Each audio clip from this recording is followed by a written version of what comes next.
मी जितेंद्र नेमाडे. प्रोफेशनने मी biomedical engineer आहे आणि माझ्या कंपनीचं नाव आहे मेडिका एंटरप्राइजेस. आम्ही मेडिकल इक्विपमेंट आणि सर्जिकल प्रोडक्ट्समध्ये काम करतो, जे आज डॉक्टर्स, हॉस्पिटल्स आणि घरोघरी पेशंट्स आहे त्यांना लागतात. तसेच आम्ही कॉर्पोरेटला लागणारं सामानही जसे सेफ्टी प्रॉडक्ट्स वगैरे जे आहे तेही आम्ही देतो. आता आम्ही ह्या फील्डमध्ये मागच्या 24 वर्षापासून काम करतो आहे की जिथे डॉक्टर्स आणि हॉस्पिटलला लागणारे जे काही मेडिकल इक्विपमेंट्स आहेत ते आम्ही त्यांना सप्लाय करतो आहे आणि त्यांना सर्व्हिसेस देतो आहे. त्याबरोबर जशी डॉक्टरांची रिक्वायरमेंट यायला लागली की अरे आमच्या पेशंटना काही मेडिकल प्रॉडक्ट पाहिजे, जे तुम्ही द्याल का, भाड्याने द्याल का, तर त्याप्रमाणे आम्ही आमच्या रेंटल सर्व्हिसेस पण चालू केल्या. त्या व्यतिरिक्त काय झालं की जेव्हा ह्याच पेशंटबरोबर काम करायला लागलो तेव्हा असं जाणवलं की त्या पेशंट्सचे काही पायांचे प्रॉब्लेम्स आहे आणि आपल्या शरीरातला हा जो पायाचा जो अवयव आहे तो आपण खूप निग्लेक्ट केलेला आहे की त्याच्याकडे आपण लक्ष देत नाही. आपण ज्या पायावरती चालतोय, फिरतोय, ज्या पायांमुळे आपण काम करतोय आणि पैसे कमवतोय, पण त्या पायांचीच आपण काळजी घेत नाही आणि त्याच्यामुळे काय होते की नंतर एका स्टेजला असं होतं की पाय दुखत आहेत म्हणून आपण काम करू शकत नाही. वजन वाढलंय कारण चालू शकत नाही. वजन वाढलं की आजार वाढले की डेफिनेटली आपल्याला कुठेतरी कंट्रोल करावा लागतो. तर याच्यासाठी कुठेतरी पायांवर काम करण्याची गरज आहे. त्याच्यासाठी जी चेकिंगची सिस्टम पाहिजे होती ती सिस्टम इथे कुठे मला दिसत नव्हती, ती गॅप दिसत होती. म्हणून आम्ही त्याच्यासाठी काम चालू केलं. मागच्या 4 वर्षापासून आम्ही ह्या एरियामध्ये काम करतोय. तर पायांचे काय प्रॉब्लेम आहेत, त्या प्रॉब्लेममुळे त्यांना फ्युचरमध्ये काय प्रॉब्लेम होत आहेत, नी रिप्लेसमेंटची समस्या का वाढली आहे, स्पाईन प्रॉब्लेम का वाढले आहे, हिप रिप्लेसमेंट का वाढलेला आहे. तर त्याचा जेव्हा आम्ही स्टडी केला तेव्हा असं जाणवलं की लोक ज्या पायावर उभं राहतात, जेव्हा उभं राहिल्यावरती त्यांच्या पायामधली जी आर्च आहे, आर्च म्हणजे पायाचा जो मधला आपण एक खोलगट भाग म्हणतो, त्या भागावरती पूर्ण शरीराचं वजन येतं आणि त्याच्यावरती पूर्ण शरीराचं बॅलन्सिंग होतं. पण जर समजा तो खोलगट भाग जर कमी असेल किंवा जास्त असेल तर तो त्या पायांवरती कसा इफेक्ट करतो. तर त्यासाठी मी तुम्हाला एक चार्ट दाखवतो की ज्याच्यामध्ये ही जी स्टडी आहे ही इंटरनॅशनल स्टडी आहे की ज्याच्यामध्ये लोकांच्या पायाचे असे वेगवेगळे आर्चेस आहेत. कोणाचं हाय आर्च आहे, मीडियम आहे, लो आहे का फ्लॅट फूट आहे. आता हा पार्ट खूप इम्पॉर्टंट आहे. आज आपण रोज आरशामध्ये आपला चेहरा बघतो, पण असं होतं की आपण ज्या पायांबरोबर त्या पायांचा चेहरा कधी बघितला आहे का, तो खालून कसा आहे तो बघितला आहे का, तर नाही बघितलेला आहे. मग तो का बघायला पाहिजे की ही आर्च जेव्हा आपल्याला कळते कुठेतरी ह्या आर्चवरती प्रेशर घेऊन आपले पाय फ्युचरमध्ये कसे दिसतात, की ज्याच्यामध्ये तुम्ही बघत असाल की इथे पाय बाहेरच्या साईडला बेंड झाला आहे, इथे पाय आतल्या साईडला बेंड झालेला आहे. तर हे कशामुळे होतात, तर ह्या आर्चवरती प्रेशर येऊन हे पाय बेंड होतात. आता इथे स्ट्रक्चर बघताना तुम्ही बघाल की जेव्हा पाय माझा सरळ आहे तेव्हा बॉडीचं वजन त्या पायावर येतं आणि पायातून ते जमिनीत निघून जातं, कुठे अडकत नाही आहे, कुठे अडथळा येत नाही आहे. पण त्याच पद्धतीने इथे बघा आणि इथे बघितलं तर पाय जर बेंड झाले असेल तर माझं बॉडीचं वजन पहिले ते गुडघ्यावर अडकतं आहे, मग माझ्या अँकलवर अडकतं आहे. त्याच्यामुळे काय होते की हा जो गुडघा आणि अँकल आहे माझं हळूहळू डॅमेज होणार आहे किंवा कधी कधी ते बेंड व्हायला लागतात. तर हा जो प्रॉब्लेम आहे तर याला कुठेतरी कारण काय आहे, तर आपलं लाईफस्टाईल तर आहेच, आपल्या पायाचं स्ट्रक्चर जे लहानपणापासून आहे ते आहेच, पण कुठेतरी कारण आहे आपलं फुटवेअर. आपण जे काही चुकीचं फुटवेअर वापरतोय, म्हणजे आपला पाय पुढच्या पाय जर आपण बघितलं तर आपल्या पुढच्या साईडला ब्रॉड आहेत आणि खाली नॅरो आहेत. पण आपण शूज कसे घेतोय अपोजिट डायरेक्शनने, की जे शूज पंजाला नॅरो असतात आणि मागे ब्रॉड असतात, ज्याच्यामुळे पंजा कंप्रेस होतो आणि कुठेतरी तो त्रास तुमच्या टाचेला, गुडघ्याला, पाठीला होतोय. तर हे होऊ नये म्हणून आपण कम्फर्टेबल फुटवेअर वापरले पाहिजे. आणि आजकाल बरीच लोक मुलं जी शाळेत जात आहेत किंवा जे कामाला जात आहेत, स्पोर्ट्स खेळत आहेत, त्यांनी शूजवरती लक्ष देण्याची खूप गरज आहे. आता ज्या वेळेला त्या शूजमध्ये मग हे करेक्शन कसे करणार. आता जर समजा कोणाची आर्च अशी हाय आहे मग त्याला सपोर्ट कसा करणार, कारण कॉमन फुटवेअर जो लोकांसाठी बनवलेला आहे त्याच्यात तर आपण काही करू शकत नाही. मग त्याला तुमच्या पायाप्रमाणे कस्टमाइज करण्यासाठी जॅपनीज टेक्नॉलॉजीने काही सोल बनवले गेलेले आहेत, जे इंडियन एक कंपनी आहे जी प्रमोट करते. तर त्या सोलमध्ये त्यांनी करेक्शन केलेले आहे. तर ते सोलमध्ये करेक्शन काय असतात, तर अशा टाईपचा तो सोल असतो की हे अँटीबॅक्टेरियल मटेरियल त्याला दिलेलं आहे. दुसरी गोष्ट, याच्यामध्ये हा जो खोलगट भाग दिसतो आहे, नॉर्मली पायामध्ये मागचा भाग ब्रॉड असतो तेव्हा पाय आपला आतल्यात हलत राहतो, इकडे डावीकडे उजवीकडे, ते होऊ नये म्हणून हा कप दिलेला आहे. सेकंड थिंग, याला मागच्या साईडला बघाल तर टाचेला इथे सॉफ्ट कुशनिंग दिलं आहे की ज्यांचा टाचदुखीचा त्रास आहे तो कमी होऊ शकेल याच्याने. पंजाला सॉफ्ट कुशनिंग दिलेला आहे. पण मेजर हा पार्ट आहे हा फायबरचा, हा मोल्डेड फायबरचा पार्ट आहे की जेणेकरून हा काय करतो की तुमच्या आर्चला जी गॅप आहे तिथे गॅपला एक तर वर जाऊन सपोर्ट करतो, किंवा जर कोणाचं फ्लॅट फूट असेल किंवा लो आर्च असेल त्यांच्या आर्चला तो वर उचलतो. म्हणजे जर असं बघाल तुम्ही तर हा भाग जो पाय ठेवल्यावरती पाय कोलॅप्स होत असेल तर त्याला वर उचलेल. तो वर उचलले की ऑटोमॅटिकली तुमचा गुडघ्यावरचा प्रेशर जो जातोय तो कमी करेल, गुडघेदुखीचा त्रास तुमचा कमी होऊ शकतो याच्याने. आणि बॅलन्सिंग, दुसरी गोष्ट जे पाय बेंड फ्युचरमध्ये होणार असतील ते होऊ देणार नाही किंवा कंट्रोल करतील. जे व्हायला 5-10 वर्ष लागणार असतील त्याला मे बी जास्त वेळ लागेल, पण आपला त्रास कमी होईल त्याच्यासाठी. आता आपल्या तुमच्या शूजला तुमच्या पायाप्रमाणे कस्टमाइज करायला हे सोल आहेत की ज्याच्यामध्ये वेगवेगळ्या प्रोफाईलचे सोल आहेत. तुमच्या पायाचा आर्च बघितली जाते, तुमच्या पायाचा शेप बघितला जातो आणि त्या कॉम्बिनेशनप्रमाणे तुम्हाला सोल रिकमेंड केला जातो. सर एक विचारू का, आपण याच्यात स्कॅनिंग करतो का सर? हो, याच्यामध्ये आपल्याकडे स्कॅनर आहे. ज्या स्कॅनरवरती आपण बघतो की त्यांची आर्च कशी आहे, ती बघितल्यावरती त्या पद्धतीने आपण पाय बघतो. पायामध्ये किती, गुडघ्यांमध्ये किती अंतर आहे, पाय सरळ आहेत, याला बो लेग आहे का नॉकनी आहे ते बघितलं जातं आणि मग त्याप्रमाणे आपण हे सोल रिकमेंड करतो. येस. आणि हे मेडिकली रिकमेंड आहेत आणि हे लॉंग लास्टिंग आहेत? येस, मेडिकली रिकमेंडेड आहे आणि ऑन अन ॲव्हरेज कमीत कमी 1-1.5 ते 2 वर्ष हे सोल चालतात. आता आम्ही काय करतोय की लोकांना ही गोष्ट समजावी, त्याच्यासाठी आम्ही बऱ्याच ठिकाणी आम्ही कॅम्प्स करत असतो. मॅरेथॉन असते तिथे कॅम्प करत असतो, शाळा कॉलेजेसमध्ये कॅम्प करतोय, किंवा काही आमचे रोटरी, मी स्वतः रोटरीचा मेंबर आहे जिथे, त्याच्यामुळे आम्ही ते रोटरी लायन्स आणि यांच्यासाठी कॅम्प करतो. तर आता हे बघता बघता असं जाणवलं आहे की आजकालची जी नवीन जनरेशन आहे ही नवीन जनरेशन कुठेतरी लाईफस्टाईल आणि आपल्या काळजीची शिकार झालेली आहे. का तर लहान मुलांचे जे पायाची जी आर्च असते, एक तर काही जणांची जन्मापासून फ्लॅट असते आई वडिलांची असल्यामुळे, किंवा काही जणांचं असं असतं की ती त्यांच्या लाईफस्टाईलमध्ये ती डेव्हलप होत जाते.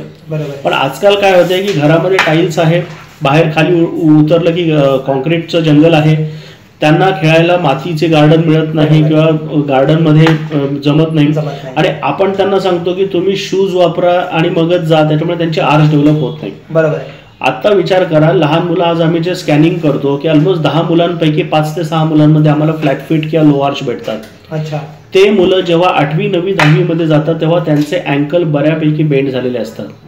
आता याच एजमध्ये जर त्यांचे अँकल बेंड झाले तर पुढचं लाईफ कसे जगणार? बरोबर आहे. पुढे त्रास किती होतील? तर ते अवॉइड करण्यासाठी ते त्यांच्या शूजमध्ये करेक्शन करू शकतात आमच्या सोलने किंवा कस्टमाइज फुटवेअरने. त्याच्यामुळे आम्ही ते सोल्युशन आणलेले आहेत. फॅन्सी कम्फर्टेबलच्या हिशोबाने आम्ही काही फुटवेअर बनवलेले आहेत की ज्याच्यामध्ये आम्ही तिथे आर्च बनवलेली आहे जी दिसते, आणि हा कम्प्लीट सोल आहे, कुठेही जॉईंट दिलेलं नाही आहे. या पद्धतीने आम्ही हे फुटवेअर बनवलेले आहेत. तर हे आम्ही अशा पद्धतीचे अजून काही डिझाईन आम्ही बनवून देतो किंवा कस्टमाइज करून देतो की हा जो सोल आहे हा रेडीमेड आहे, पण कोणाचा जर समजा हा जो पाय ब्रॉड असेल, मॅच होत नसेल, तर आम्ही त्यांच्या पायाचं मेजरमेंट घेऊन त्याप्रमाणे त्यांना बनवून देतो. आता हा जो प्रकार झाला की आता हे रेडीमेड पर्यंत रेग्युलर प्रकार. पण काही लोक असे आहेत जे ओल्ड एज आहेत किंवा ज्यांना खूप त्रास आहे, पाय खूप बेंड झालेले आहेत, टाचा दुखत आहेत, गुडघे दुखत आहेत, चालता येत नाही त्यांचं. दुसरी गोष्ट, काही जणांना डायबिटीसमुळे जखमा झालेल्या आहेत, काही जणांना कॉन म्हणजे गाठी झालेल्या आहेत, स्पर म्हणतात टाचदुखीमध्ये की हाड वाढलेलं असतं. तर तसे जे प्रॉब्लेम असतात मग त्याला सोल्युशन काय? तर त्याच्यासाठी आम्ही कस्टमाइज फुटवेअर करून देतो.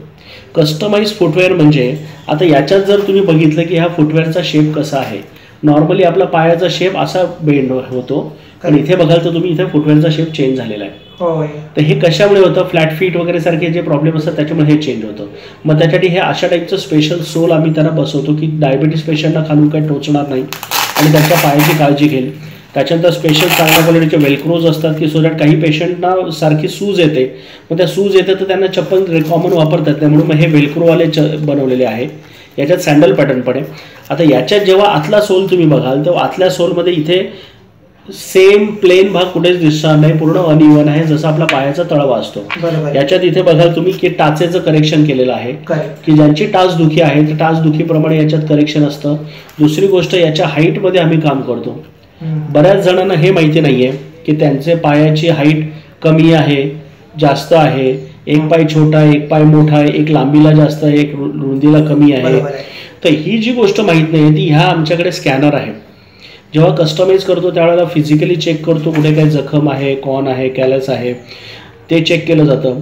काही जणांच्या पायाला भेगा पडतात, बरोबर आहे, हे बघितलं जातं. मग नंतर जर डायबेटिक अल्सर असेल तर तिथे मार्किंग केलं जातं, मग त्याच्यानंतर स्कॅनिंग केलं जातं. स्कॅनिंग झाल्यानंतर त्यांची वॉक टेस्ट होते, चालण्यामध्ये कळतं की त्यांचं पाय कसं. आता जेव्हा मी स्वतः माझं स्कॅनिंग केलं होतं त्यावेळेला माझा एक पाय असा पडतोय आणि दुसरा पाय असा क्रॉस पडतोय. याच्यामुळे काय होतं की जो इम्बॅलन्स होतो तो इम्बॅलन्सने कुठेतरी माझे गुडघे, पाठ, स्पाईन हे त्रास देणार आहेत आणि ते दुखणं चालू होऊन जाणार आहे. मग त्याला करेक्शन जर मी माझ्या फुटवेअरमध्ये केलं तर माझं प्लांटर प्रेशर सरळ राहील, त्याच्यामुळे माझे बॉडी स्ट्रक्चर राहील, त्याचं माझं चालण्याची स्टाईल चांगली राहील आणि त्याच्यामुळे हे प्रॉब्लेम जे वाढणार आहेत ते कंट्रोलमध्ये आणले जातील. म्हणून आम्ही हे कस्टमाइज फुटवेअर पण आम्ही देतो. त्याच्यामध्ये सँडल आहे, असं स्लिप ऑन म्हणून हे स्लिप ऑन मॉडेल आहे, याच्यामध्ये वेगवेगळे कलर्स मिळतात, वेगवेगळे कॉम्बिनेशन्स आहे. इव्हन आम्ही शूज पण बनवून देतो. म्हणजे आपण कॉर्पोरेट लाईफमध्ये पण इन्क्लूड करू, कॉर्पोरेट लाईफमध्ये पण आपण करू शकतो की कॉर्पोरेट लाईफमध्ये तुम्ही तुमचे शूज घ्या आणि त्याच्यामध्ये आमचे सोल टाका, किंवा तुमच्या पायाच्या मेजरमेंटप्रमाणे तुम्हाला शूज बनवून पाहिजे तर ते आम्ही तुम्हाला बनवून देऊ शकतो. सो अशा पद्धतीने आम्ही हे सोल्युशन्स आणलेले की जेणेकरून तुमच्या बिल्डिंगचा बेस जर पक्का असेल तसंच तुमच्या शरीराचे पाय जर पक्के असतील आणि बेस सरळ असेल तर तुमची पूर्ण स्ट्रक्चर जे आहे ते स्ट्रक्चर मेंटेन राहील. तर याच्यासाठी आमचा प्रयत्न चालला आहे आणि त्याच पद्धतीने आम्ही याच्यावर अजूनही काम करतोय की काय नवीन नवीन गोष्टी आपण लोकांना देऊ शकतो, काय कम्फर्ट देऊ शकतो. आणि आता आम्ही डेफिनेटली शाळांमध्ये कॅम्प जास्त करतोय की पुढच्या जनरेशनसाठी आपण जास्त काम करू शकतो. आणि लहान मुलांमध्ये जर आपण लवकर लक्ष देऊन त्यांच्या फुटवेअरमध्ये काम केलं तर त्यांचे फ्युचरमध्ये पाय बेंड होण्याचं प्रमाण आहे ते आपण कंट्रोलमध्ये आणू शकतो, किंवा कोणाचे बेंड झालेले असतील तर त्याला आपण करेक्ट करायला मदत करू शकतो. बरोबर आहे, खूप खूप छान सर. मला एक प्रश्न आहे, मी काल तुमच्याकडे एक कस्टमर आले, क्लायंट आले होते, त्यांना पाहिलं. त्यांनी असं म्हटलं की त्यांचा धावताना एक पाय खाली पडतोय आणि एक पाय बरोबर पडतोय. बरोबर. तर त्यांना तुम्ही काय सजेस्ट केलं? आणि असे मला वाटतं असे बरेच जण असतील ज्यांना माहित पण नाही की त्यांचा एक पाय खालीवर होतोय, कारण आपले दोन्ही पाय सारखे नसतात, तुम्ही बोललात. तर त्याच्याबद्दल आम्हाला काही सांगाल का? आता याच्यामध्ये कसं असतं की पहिली गोष्ट आपण कसे चालतोय, आपली चालण्याची स्टाईल कशी आहे हे आपल्याला दिसत नाही, हे दुसऱ्यांना दिसतं. बरोबर. त्याच्यामुळे कोणतरी सांगतंय, आपण प्रत्येक जण सांगेलच असं नाही, कारण लोकांना आवडतं नाही आवडतं. त्याचं कारण असं असतं की जसं मी म्हटलं की दोन्ही पाय, एका माणसाचे दोन्ही पाय सारखे नसतात, हाईट, लांबी, रुंदी सारखी नसते. त्याच पद्धतीने त्यांच्या पायाची आर्च जी असते ती दोन्ही पायांची सारखी नसते. एका पायाची जर समजा फ्लॅट फूट आहे तर एका पायाची मीडियम आर्च असेल किंवा लो आर्च असेल, असं असू शकतं. त्याच्यामुळे काय होतं की एक पाय जर फ्लॅट फीट असेल तर तो पाय क्रॉस होतो आणि तो क्रॉस झाल्यामुळे चालण्याची स्टाईल आपली चेंज होते. मग आता त्याच्यासाठी करेक्शन म्हणून शेवटी हेच सोल्युशन येतात की जर तुम्ही शूज वापरताय तर सोल आहे, किंवा तुम्ही कस्टमाइज शूज बनवून घ्या किंवा चप्पल बनवून घ्या, जशी तुमची लाईफस्टाईल आहे त्याप्रमाणे तुम्ही सोल्युशन घेऊ शकतात. बरोबर आहे सर. आणि आणखी प्रश्न की आता सर्वसाधारण लोक म्हणजे इथे राहतात, त्यांना काही रोज धावावं लागत नाही किंवा ते पोलीस ऍक्टिव्हिटीमध्ये नसतात किंवा खूप ऍक्टिव्हिटी नसतात, पण त्यांची एक संध्याकाळची फेरी असते किंवा अशा ठराविक फेऱ्या बाजारामध्ये जाणं येणं, तर अशा लोकांसाठी पण हे खूप उपयोगी असं तुम्ही म्हणजे सांगत होतात, मी ऐकलं तुम्हाला सांगताना. तर त्यांना पण हा मेसेज असेल का की तुम्ही पण वापरून बघा, ट्राय करून बघा. शेवटी जॉय ऑफ वॉकिंग आपल्याला घ्यायचंच आहे आणि चालणं हे खूप मोठी ऍक्टिव्हिटी, याच्यामुळे बरेच आजार कमी होतात, अनेक गोष्टींपासून आपल्याला रिलीफ मिळतो, स्ट्रेस किंवा आणखी काही गोष्टी असतात जीवनातल्या त्या कमी होतात. तर यांनी त्याला आणखीच मदत होणार, याच्याबद्दल तुमचं काय मत आहे? याच्यामध्ये मी म्हणेन की जे हेल्थकेअरचं एक प्रोवर्ब म्हणू आपण, किंवा prevention is better than cure. त्याच्यामुळे हे फक्त ज्यांना प्रॉब्लेम आहे त्यांच्यासाठी नाही आहे, पण ज्या लोकांना माहीत नाही आहे की हा प्रॉब्लेम आहे त्यांनी तो प्रॉब्लेम समजून घ्यावा. आम्ही इथे हे फ्री ऑफ कॉस्ट स्कॅनिंग करून देतो. तुम्ही समजून घ्या, प्रॉडक्ट घेतलंच पाहिजे, हे आमचं कधीही कंपल्शन नसतं. इव्हन देताना आम्ही ट्राय दिल्यानंतर त्यांना कम्फर्टेबल असेल तरच देतो. तर prevention is better than cure, की जरी प्रॉब्लेम नसेल पण फ्युचरमध्ये त्रास होऊ नये म्हणून आपण आजपासून काळजी घेऊ शकतो. त्या हिशोबाने ज्यांना प्रॉब्लेम नाही आहे तेही घेऊ शकतात, ज्यांना प्रॉब्लेम आहे तेही घेऊ शकतात, आणि रेग्युलर डे टू डे लाईफसाठी आपण हे वापरू शकतो. खूपच छान सर, म्हणजे खूप चांगली माहिती मिळाली. आणि हे स्कॅनिंग फ्रीमध्ये आहे. आपल्या सेंटरचं नाव, म्हणजे सेंटरचं नाव, एंटरप्राइजेसचं नाव, एंटरप्राइजेसचा नंबर आणि आणखी काही डिटेल्स असेल तर आम्ही ती तिथे ऍड करू. ओके. आणि जास्तीत जास्त लोकांना यांना आपल्याला अवेअर करायचं आहे. जितेंद्र सर, तुम्ही आज आम्हाला वेळ दिला त्याच्याबद्दल खूप खूप धन्यवाद. Thank you so much. आणि मला याच्यातनं खूप वैयक्तिकरित्या खूप माहिती मिळाली. Thank you very much. तुम्ही जे काम करताय ते खूप चांगलं करताय. So thank you very much. Thank you sir. Thank you so much sir. Thank you. Bye.